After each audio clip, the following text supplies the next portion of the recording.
All right, welcome to another Totally Rewarding Chats. We're going to talk a little global mobility today with Morgan Crosby. How are you? Pretty darn good, Sean. And yourself? I'm good. And for those that are here, this is kind of surreal. I'm a boomerang at Salary. I first met Morgan in 2000 something, and I was at Salary and we did a webinar together, and you were at the same company. We won't talk about how many places I've been at the same company. And so this is like full circle moment coming back around. It is. I'm actually surprised you invited me back, but I'm glad that you did. Well, we were joking ahead of time that you had gotten, you said I was treating you very remedial. And then on, prepping for that call, I had been told you were like a genius, which has been confirmed over the years. And that, you were new. And then of course now you're like way better at it in general and were then. And so we're stoked to have you back on. You're setting a high bar here. I feel like I can only go down from here, Sean, but hopefully it'll go all right. I think he's trying to submarine you right away here, right? So if he can make others look like they're not meeting expectations, it inflates his own sort of position. Paul only says that because I invited Paul to join me this year so that I had someone with just as low a bar. And so between the two of us, we know all guests will look good. That's the general. That's really our goal, right? That's really our goal. Is that kind of like smart lists for comp people or something? Ooh, that is a brand aspiration right there. Yeah. So to start, I said you've been at Airing for a while. Can you give us, for those that don't know, give us your background, your bio, and a quick highlight of what Airing does as well? Sure. I'll start with the second part. Airing does global mobility consulting. So we help figure out how to compensate, reward people, set up their packages when they're moving overseas or domestically. So for those of you who don't know Airing, that's who we are. And we're a boutique consultancy of about 100 professionals. And I've actually been at Airing for 28 years, which, yes, is a long time to be in one place. But it's also a testament to how nice of a place it is to work at Airing. It's a great organization. And I started Airing doing, I think, what's probably the coolest job in the world, which is going around the world to collect the cost of living in supermarkets, in department stores, like literally going to Kazakhstan to write down the price of a loaf of bread or interviewing a realtor about, how much does an apartment cost. So, at a very young age, I got to fly all over the world on the company dime, which was really great. And then from there, I went into, roles in client-facing roles. I founded our consulting practice. I helped out with our growth strategy, and now I'm the chief strategy officer at Airing. So that's my bio. So I have to step in here. So everything I know about global mobility comes from a gentleman named Frank Bodengraven, who was at Airing. He was. When I was at Morningstar, he was our consultant. And he first told me that there are people flying all over the world. He may have even used similar, like looking at the price of a loaf of bread. I didn't believe him that those were real humans. I'm like, you were saying that can't possibly be true, but you were a human, like you were a real person doing the job that Frank said actually existed. Yeah, so he wasn't pulling your hair there. It's true. It is harder, Paul. So I was at Airing, my longest job ever, actually. And one of the coolest things I did so you could understand the business was went out and did that. And two things, it is cool to go.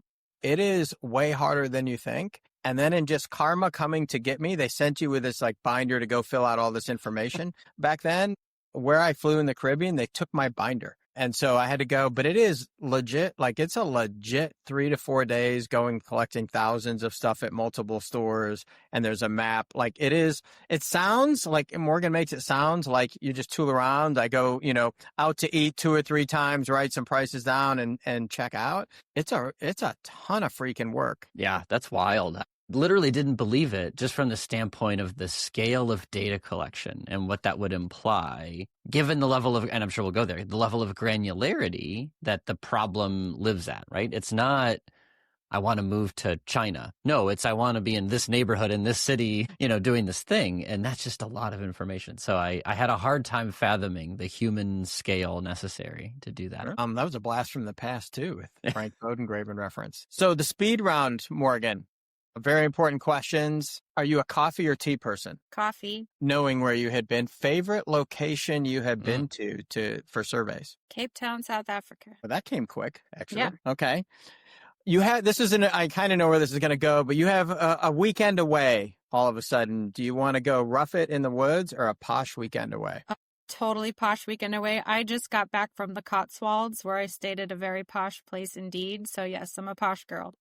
Paul, but we've been on a little run of people more of my speed in the woods. So Paul, I think the way We're he back quotes home. it is, if he goes camping, it's at a Marriott.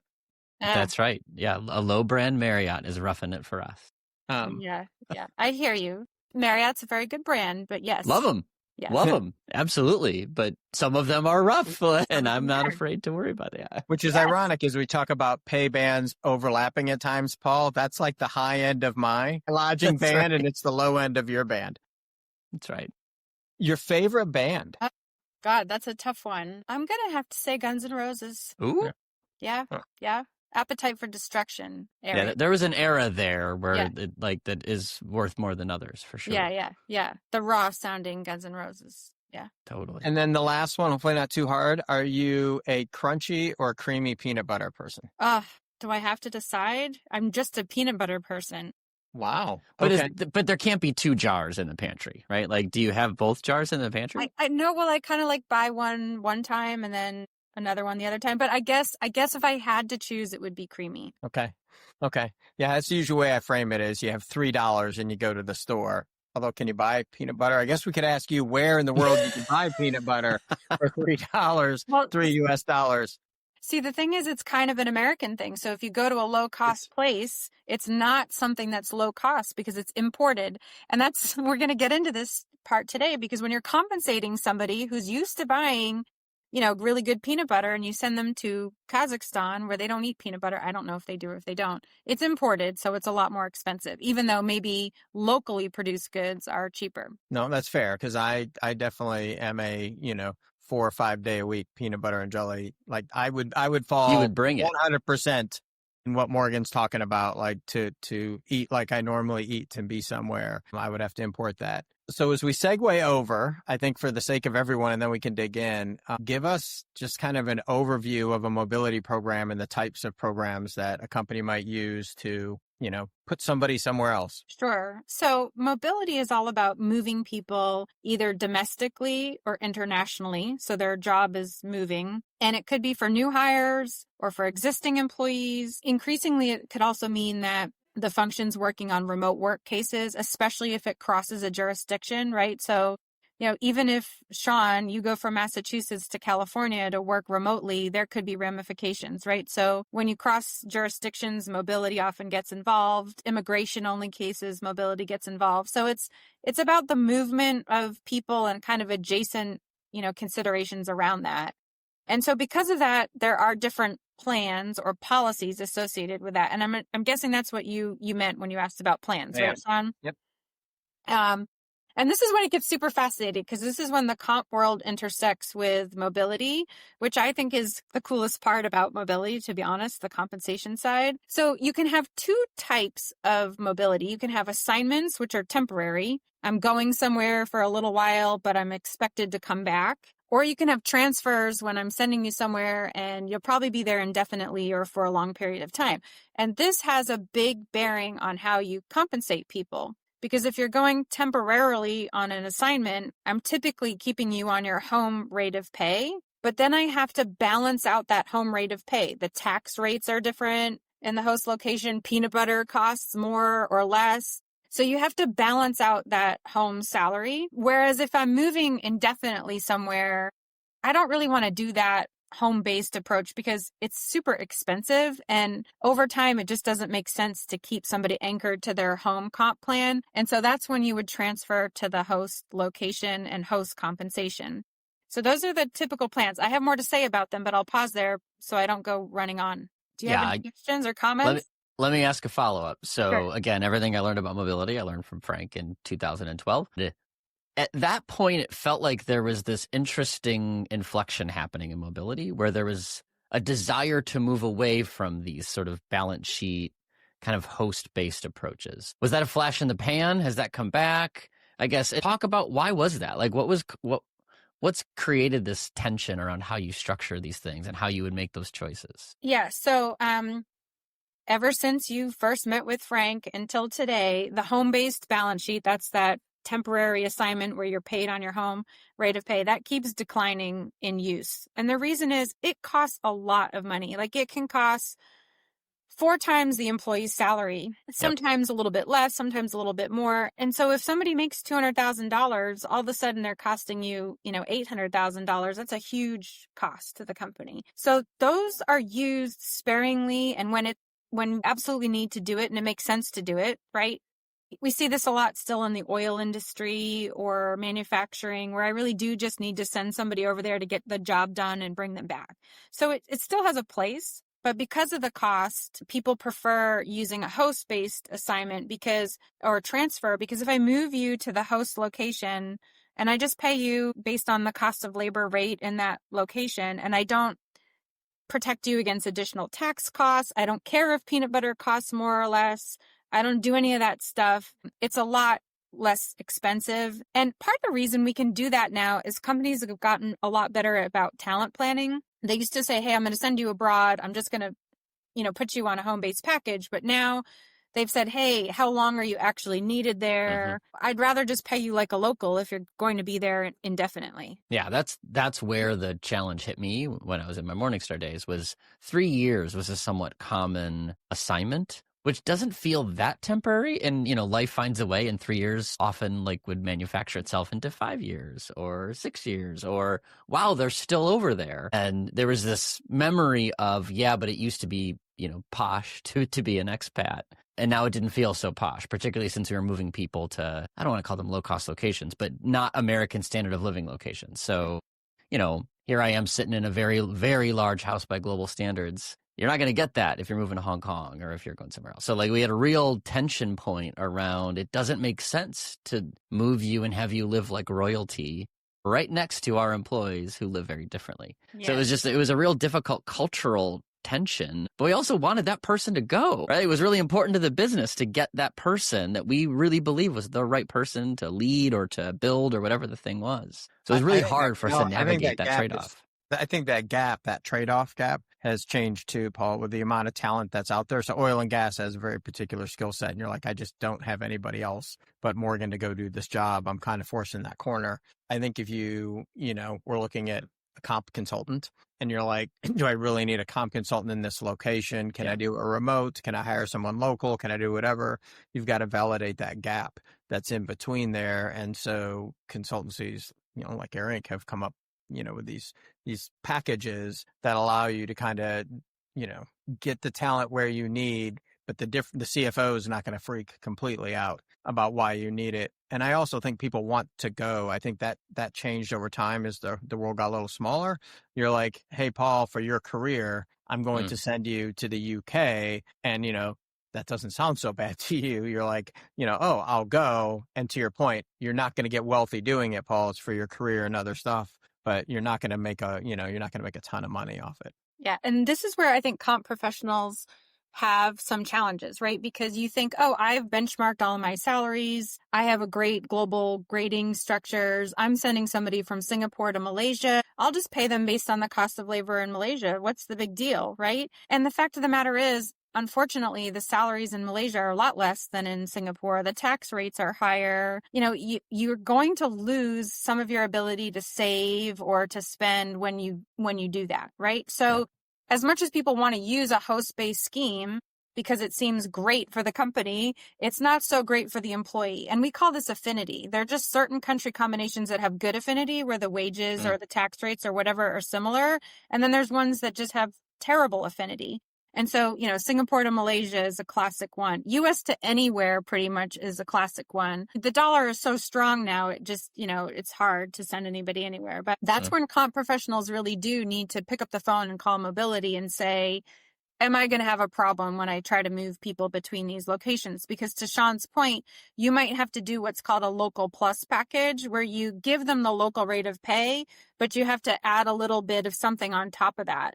And so that's where you might not get a full blown expat package, but you might get, something in between. Yeah. Well, it's also super complicated, I think, in that local plus, when you talk, Morgan, of how long do you move them to plus? How long do you take? So, kind of the learn to live like a local. So even though you're like, Paul, we're going to move you to UK, which at from the upside, from the top, it looks like that's not hard. Like, how hard would it be for you to live in London, Paul? Like, you speak the language ish, you're good, but actually, where do you live? How do I buy stuff? Do whatever. How do I live like a local, no car things, right? And so I think that's where it gets really complex. And then I think we're going to talk about the complexity that I think comp people aren't familiar with is the legal aspect, but the tax.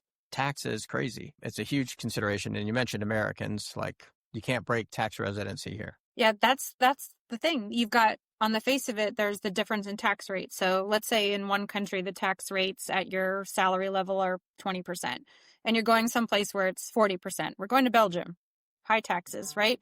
But then if you're American, you might have to still pay residual taxes in the US, right? Now, and it's super complicated. Now, there's foreign tax credits, there's exclusions that can allow you to reduce your tax liability in the US, but not always, right? So like if I send you to the UAE and you don't pay any taxes, you don't have any of that, right?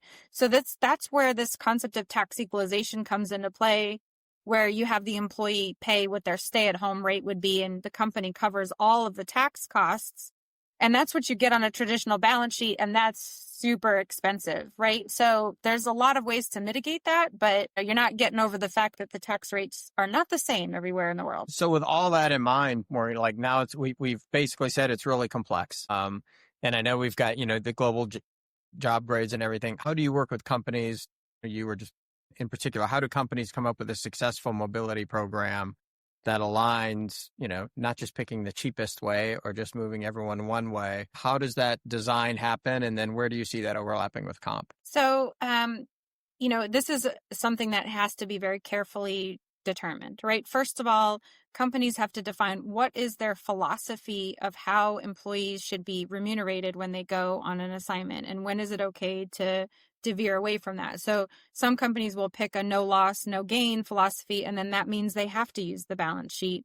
Some of them will pick a philosophy that says everybody should just be able to live like a local when they go somewhere. So you have to start with that when you're deciding, how your compensation structure is going to work. And you have to decide, maybe some people get the full blown package and some people don't. And what are the rules around that? Usually it is if it's a temporary assignment or it's a high level executive that gets the full package. And so that's the compensation side of it. But there's the whole other aspect that we haven't really gotten to yet, which is, how do I relocate this person? How much assistance do I give them? Do I help them sell their home in their origin location? Do I ship all of their household goods? Do I ship their pets?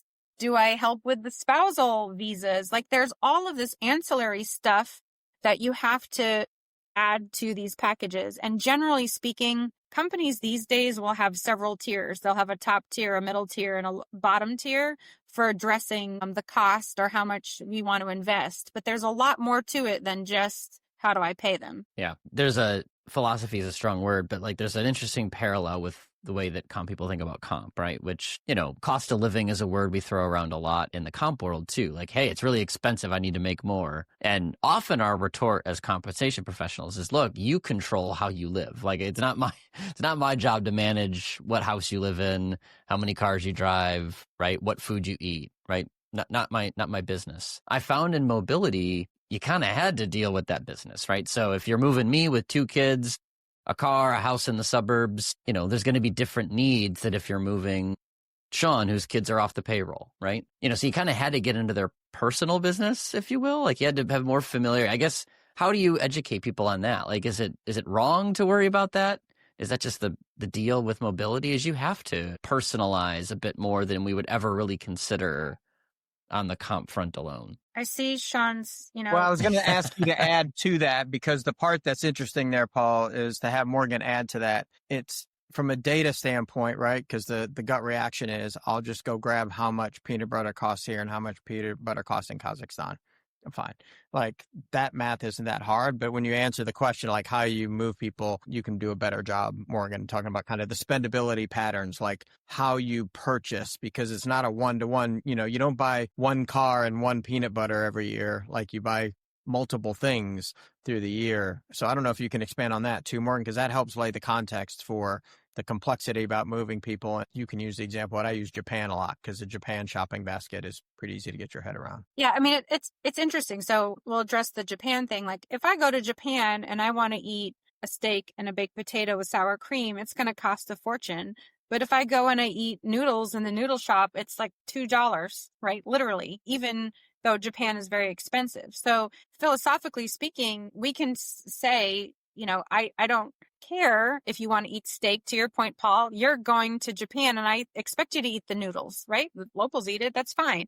So it does matter sort of what your philosophy is on that, Sean. And I don't know if that's what you meant by Japan or not. Well, I know that Japanese so on a Japanese outbound, right? They might have more rice that they, day in and day out eat, etc. And so, you have these different buckets of comparing, I was going to say apples to apples, but I guess maybe they buy different apples, but rice to potatoes thing, more just highlighting the complexity around that. Well, that's fascinating because it can mean that it's more expensive in Japan if you're coming from the US. So let's say Japan is 20% more expensive than the US, but you can also say that it's 30% more expensive in the US if you're Japanese, which the math, if you did that, wouldn't work. It's always more expensive. Just keep moving back and forth, and all of a sudden it really costs a fortune. Well, and the reason for that is because you're consuming that market basket that's you're used to, right? Which might be wasabi and, pickled ginger or whatever, which costs a lot more here than it does in Japan.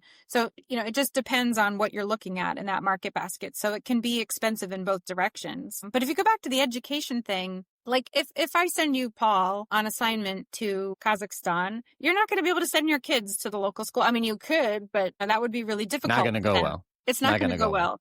So most companies have what they call a philosophy around duty of care. What's the right thing to do for my employees, right? And duty of care can mean things like, okay, they need international health insurance or they need a security briefing when they're going to a different country.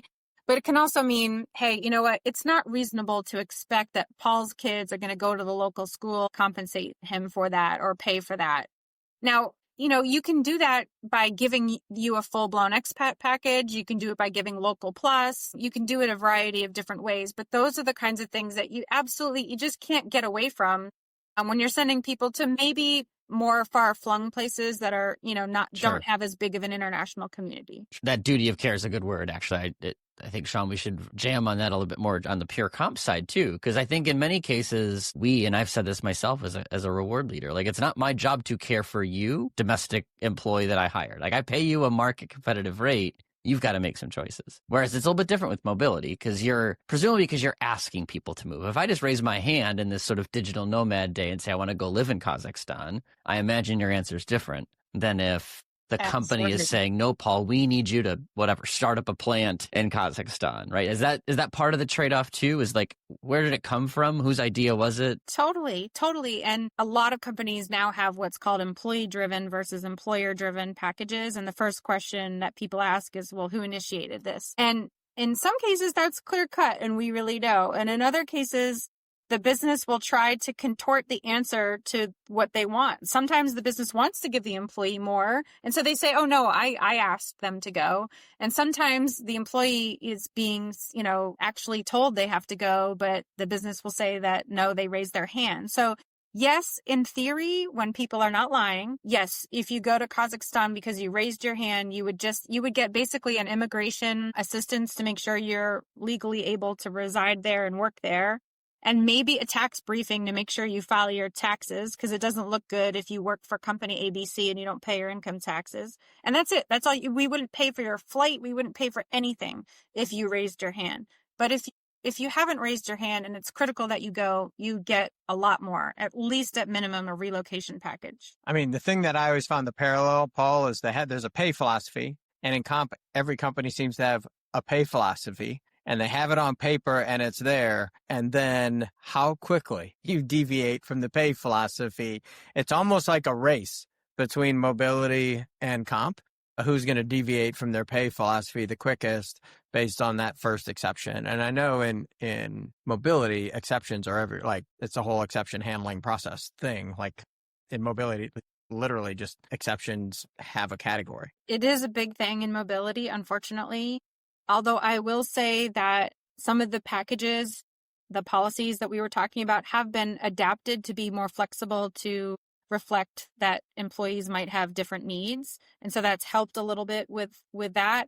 And I know later you're probably going to ask me about technology. That's also helped with that. So I'll save a little bit of a comment about You that. can go right now. We don't, there's not really, you don't have to go item by item. Yeah.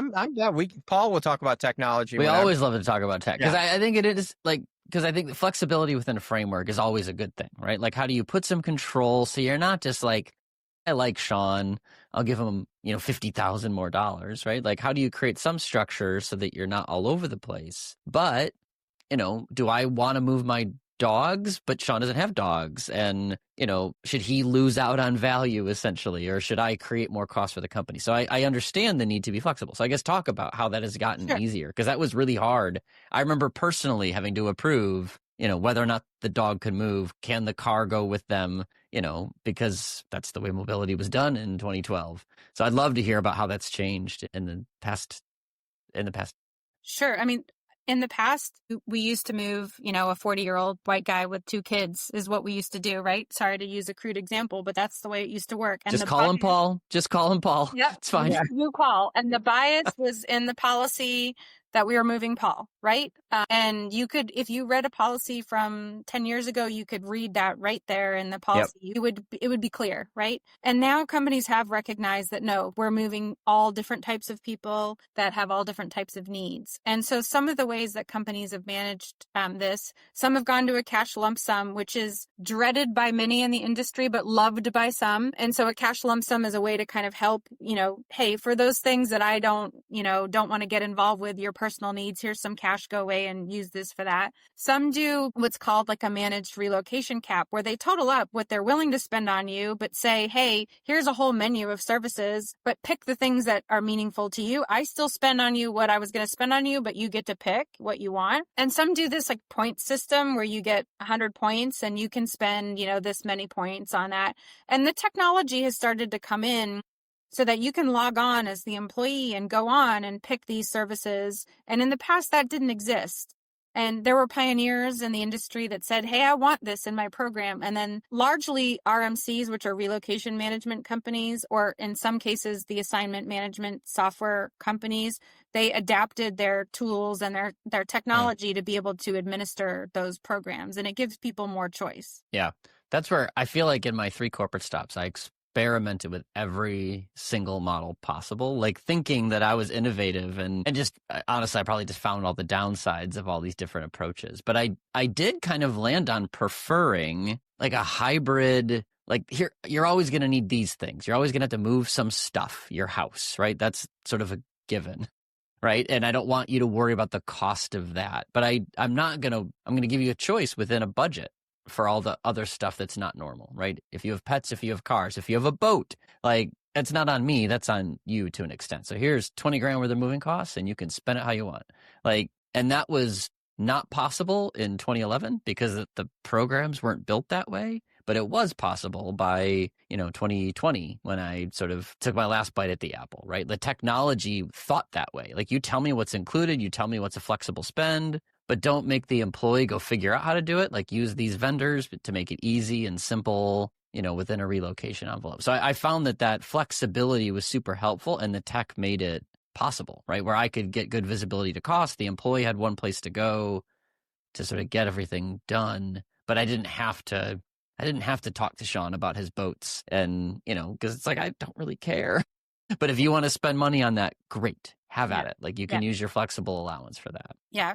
Yeah. No, that's called a Core Flex program, and companies have really adapted to that. I'm not sure Sean has boats. He's got camping equipment and running shoes. The camper. Right? I should have brought up the camper. That's true. Yeah. We have, it depends. Smaller boats. They're definitely not ship-sized. Yeah. Like kayaks and canoes are easy compared to... Yeah.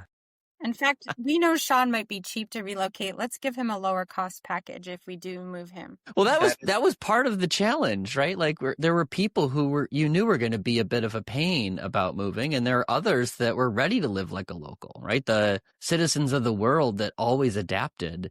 And I just felt uncomfortable that you would accidentally take advantage of those that understood.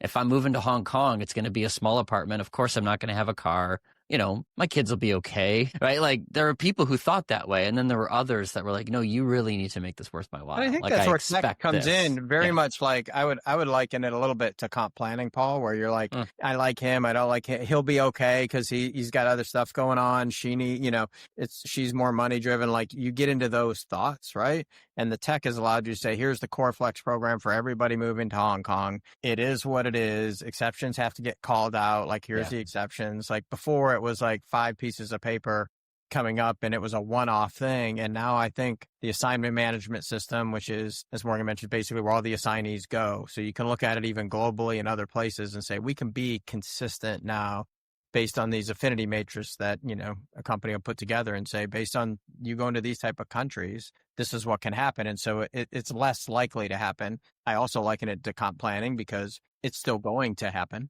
Right? Like, hey, sure, we can give Sean a sheet of Visqueen and send him in the woods and he'll be fine for a year on assignment. And Paul is also going and we want Paul to go and that's not going to be okay. And so it's still going to happen, just like you're like with Merritt. Like Sean will be okay, but Paul, I don't want Paul to leave. Yeah. Like it's still going to happen, but I think it closes the guardrails a little bit for companies, especially when they have a well-defined, policy put in place. Yeah. Don't try to do it without policies. Yeah. You need them. The only other thing I wanted to cover kind of before you get to the last question is I'm very curious what happens when COLAs go down. And I say that because I liken it to skills and COLA based pay in the US, which I know also you guys deal with, but what happens and how does that go over with companies, or what are the methods for them handling that? Because I think it's very applicable to companies that maybe pay by COLA in the US, right? Where the geo differential is different and all of a sudden it goes down. Do you actually lower pay? Because I don't see that very often. Like, or how do you see companies dealing with that in the mobility space when you're getting a cost of living adjustment and all of a sudden the numbers bear out that it's less this year? Sure. So it's more likely that your COLA will go down if you're on an international assignment than in a domestic case, because an international COLA is measuring the cost of goods and services in a host country in one currency and comparing it to the costs at home in another currency, right? So in the Kazakhstan example, if I'm going from the US to Kazakhstan, I'm measuring the peanut butter in Kazakhstan tenge, and in the US, I'm measuring the cost in dollars, right? So what happens is the dollar often will gain strength against the Kazakhstan tenge, right? The dollar is strong. It once buys, 100 tenge. Now it buys 120 tenge. So when the dollar is stronger, I need less dollars to buy tenge. And therefore I'm going to reduce your COLA because it's going to cost you less to buy the peanut butter. Now, the problem with that is nobody likes it when a COLA goes down, right? And the COLA is the extra amount we pay on top of the salary to cover the cost of extra peanut butter or anything else. So they don't like it when that happens. However, if you're really good about getting ahead of these changes and you're really good about explaining why, then it can go a lot smoother. So first of all, pre-notify the employee, hey, your COLA update's coming in a few months. You might see an update or, an increase or decrease. And then if it goes down, clearly explain to them, hey, it's because the exchange rate, the dollar gained strength and you just need less dollars to buy the same amount of tenge. It doesn't mean I cut your pay. It just means I rebalanced it. So it's all on the communications, just like with anything in HR, right? Can we go? Paul and I are like every call, every episode we come back to, if you're in comp or mobile, anywhere in total rewards, basically communications is part of your job now. Yes. Yeah. I also, those who watch the video are going to see a look in my face. So I consider myself a pretty globally savvy person. I've traveled a lot. I know where Kazakhstan is on a map, although I think we're personally probably responsible for dozens of Google searches during this where people are like, where is that? Never in a million years would I have known the currency of Kazakhstan, the way that you just rattled that baby off. I was, holy smokes. I might actually have some in the house here too, which is a scary thought. But yeah, there might be some lying around. We should have played the rapid fire game with currencies of different countries. I'm pretty good at that, but I would not have gotten Kazakhstan. That is not one that I was high Paul, on. We're gonna have to add that to the game. The trivia most game. Obscure. Oh yes. Yeah. No. Because for those, you need to keep it in your back pocket for when someone's like, "We're getting all the answers," and then you can just add one more bonus question. Yeah. That's a great game idea. Thank you, Morgan, for sort of spurring that in Sean's brain. I'm big on sort of compensation themed games and a a currency play could be in our future here. I like that a lot. All right. Well, the currencies where you have a lot of extra zeros that you have to add to salaries that look like super long, I don't like those currencies, but yeah. Korean my won. favorite place. I loved going. I mean, when I went to Japan, I'm like, I need some cash. I'm like, look how rich I am. I'm going to take out, this many thousand, Yeah. you're like, and go buy one Coke. But like, but for the moment, I was like, look at me hitting zeros. Yeah. I'm like hitting zeros. I had a bad habit when I was younger. I would go to an ATM locally, just put my card in and take a picture of my balance because it would do like a balance check just to see all the zeros. And I would be like, look at that bank account balance, right? Yeah, hitting zeros. Yeah. It's the same amount of money as I have at home. But boy, I felt rich that day when you look at it in Korea. I queried my bank account balance in Indonesia once. I was like, I'm a gillionaire. This is amazing. I love right. it. I don't even know how to say the number, right? There's that many zeros after it. Yes, but exactly. But I have that much money in rupiah. Yeah.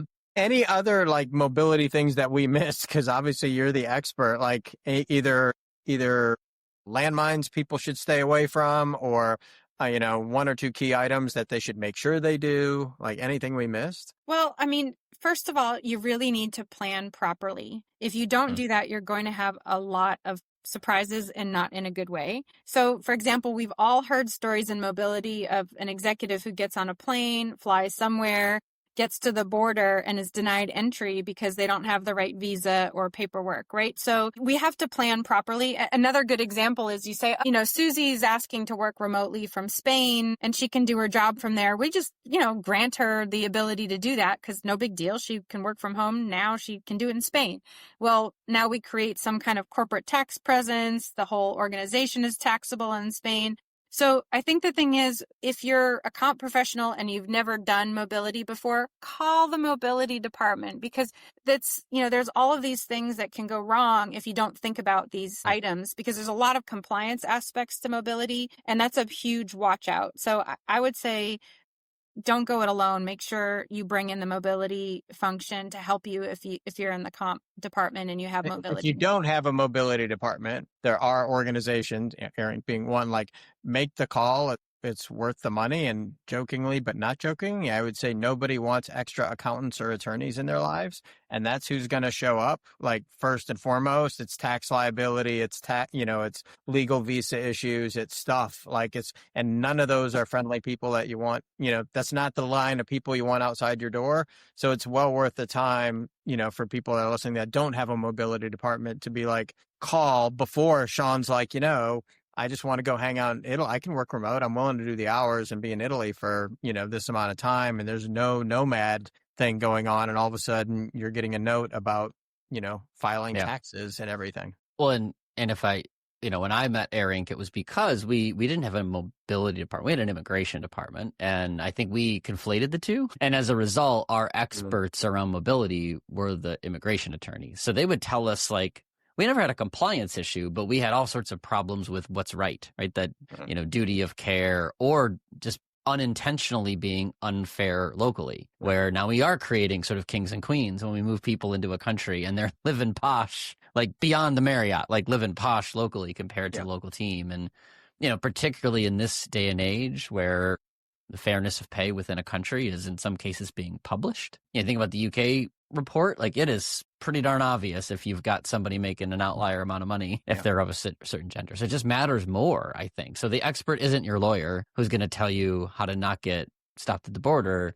There's a different expertise around how do you navigate sort of these comparisons, this cost experience, the employee's sort of value experience. That's not a law question. That's more of a simply for me, Paul, it's the kick-ass global, grading and leveling system is a good start, but it is not enough, at all. Yeah, for sure. For sure. So Morgan, we always end maybe mobility, maybe not. If you could magically, it's a highly technical term, going to throw at you, solve anything in HR, what would it be? I really want a chat GPT for HR where I can just be like, I'm going to the dentist tomorrow. Is this covered or not? And I don't have to look on SharePoint for, the dental plan and all of that. Like, I want something where everything is there and I can just chat with it, because that's the experience that I have now in my life with how I get information. And I think HR professionals are going to have to say, how do I create that sort of almost consumer grade experience? Because that's how people consume data and information now. And people are working on it, but right now it's probably not as good as what you would get, obviously, with ChatGPT. So that's what I would want to wave my magic wand and get, Sean. So make it happen. That's a super cool for me from the standpoint that it's conversational, et cetera. But also, if you have your own version of that ChatGPT, you can dump all your information in there, because if you don't do it that way, then someone's going to go ask ChatGPT or Claude or Gemini, and that is not the answer you want them finding. So I think it's from both sides of it. I think it's a great one. Yeah, I think people are working on it, Morgan. It's a question of when will it be there, and how general is it? Because it really is an employer level answer, right? You can't make a general one. It needs to be sort of employer specific, which makes it a little harder to scale. But yeah, yes. I'll push a little, Paul. The local laws and what you can report on your taxes. This is where I think it's going to be interesting, because are you going to allow it to call outside the wall to basically get it? There's the inside stuff. And this is where I think it's coming to be really cool. Like, hey, what can I take on my taxes versus what can I put in my HSA, and how's that all carry? That changes. That's legislative. Sure. But it's super cool. Like, I think that's a super cool one. Well, as we wrap up, thanks, Morgan. Rink and Morgan Crosby, you can find her on LinkedIn. Obviously, she will jam on this, and she has, since she started working as a sixth grader at Air Inc. with her 28 years of experience. But still jet setting to Kazakhstan to look at the price of bread. Yeah, it's questionable parenting as I put that together, Paul, but she's back, so it worked out okay, and brought money back, so she didn't overspend. She has the money, so that's good. I really appreciate it, Morgan. I think this is great for everyone, and if people have questions, they can reach out. Absolutely. It was a lot of fun. You guys are great. Thank you. Yeah, thanks, Morgan.